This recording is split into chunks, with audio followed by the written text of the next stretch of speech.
Joining us on the show is Shweta Saini. She's an Agri economist. Shweta, thank you very much for taking time out. What are you making of the kind of provisions that budget has made for Agri and allied sector to the tune of about 1.52 lakh crore rupees? Is that in line with your estimation? I'll start with 2 points, and I think those are good acknowledgements by the budget to begin with. One is the cooperative federalism acknowledged again. So they're acknowledging that the states have to come on board, and that is coming about across the street. So that is a very good sign. Unlike the narrative that has been running that now we are an agriculture surplus country and therefore marketing is our focus, we've been saying that how production has to be the refocus, and FM started with that. So these are very big things. We had expected that pulses and oilseeds will have a focus, and interestingly, from 1 lakh crore, the allocation in the budget has increased to 10,000 crores. That's a phenomenal allocation of budgets. This is in line with what our expectations were.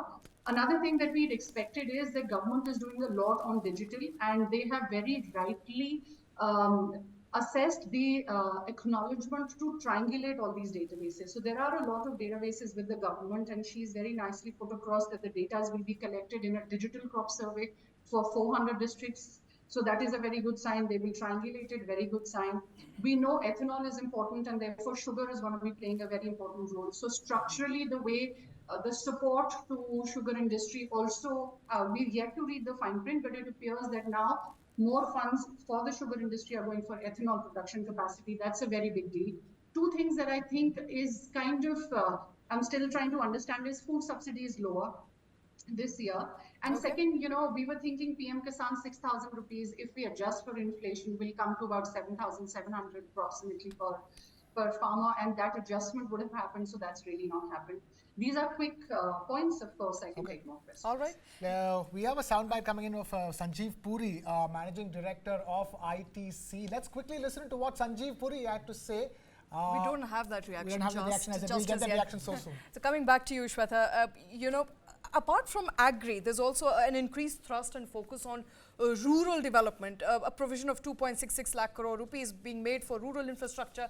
Agri infrastructure is something that we've talked about. Apart from the fact the government is now focusing on high-yielding crop, climate-resilient varieties of crop, digital public infrastructure and implementation of that in Agri. The fact that there is an increased focus on rural infrastructure, the provision has been increased from 1.66 lakh crore, Krishna, if I'm not wrong, to 2.66 lakh crore rupees. That's literally almost double, 50%. That is more than a 50% increase in allocation for rural and agri sector. Are you happy with that number? I mean, there is no dispute that infrastructural deficits have plagued the value chains, and therefore investments along the value chain, starting from seed to post-harvest to storage to logistics, was important. I think the focus has been correctly there. We've seen horticulture crops suffer largely, and therefore the investments along the chain, particularly in this scheme which is focused on Eastern Indian states of Bihar, I think is very phenomenal, was a requirement at the stage today, and this would bolster incomes increases and support also. So I think it's a very welcome move and a much desired impetus they should give. Rakesh, that is something, for example, the first thing the Prime Minister Modi did after taking office for the record third term is announce the 17th installment of the PM Kisan Samman Nidhi. If I were to talk about it, that set the tone really for what the budget is going to be about, and the budget, following through with that. But just to add to that question, there's been no increase and adjustment to inflation in PM Kisan, and that should have been now. It's been about 5 years. No adjustment to inflation. It constitutes about 3 to 5% of the total income for farmers. Right. About time that number should have been up, but that hasn't happened. Yeah, there was talk that it was going to be from 6,000 to 8,000, but that hasn't really happened. Looking at budgets over the decades, you would realize that budget is not the repository of all key economic decisions. In fact, it's on the contrary. Most of big decisions, including corporate tax cuts last time, were announced outside of the budget. So she's right that there was an expectation that it should go up, and there is still an expectation. And to my mind, it will happen probably outside of the budget, and it will be a big ticket announcement. Like you mentioned, Krishna, that the first announcement that the PM did about the installment release as part of his new government was the Kisan announcement. So in that sense, that 9,000, 6 to 9, whether 6 to 7, 6 to 8, that figure the government would compute would happen, I think, sooner than later. Okay. Second point on agriculture, to my mind, there have been a positive output on improving productivity, but it's easier said than done. We have seen that all these years, respective governments have tried to bring about a massive change, a transformation story in agriculture. So it's not only a question of outlays. To my mind, 3 or 4 key challenges face Indian agriculture. One is this, land holding is getting smaller and smaller by the day. How do we address that? That's part one.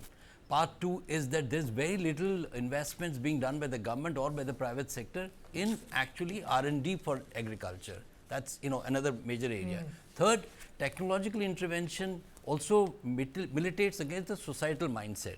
So if I've been growing potatoes all my life, my grandparents have been doing it, I would not shift the crop and do something else. Right. So in that sense, technology has to play a big role. Digitization is one part of it, but technology on the ground at the farmland is something that we have to really invest in a big way. That also includes the supply chain management in terms of, bringing about a larger shelf life for the produce. And fourth is that, we cannot wish away the need to bring in markets. We did bring about a massive reforms in the farm bill, but probably they were not thought through in terms of consultative processes. But that does not obviate the need from actually going to the market leg as well. Right. Finally, I think the private sector has to also come in, as have the states to come in investing deeply in agriculture. It cannot be a pure play government role to alleviate the agricultural distress. All right. And with respect to reforms in the agri sector, the 3 farm laws were expected to bring about that reform, but notwithstanding that the consultative process did not go through, they had to be withdrawn.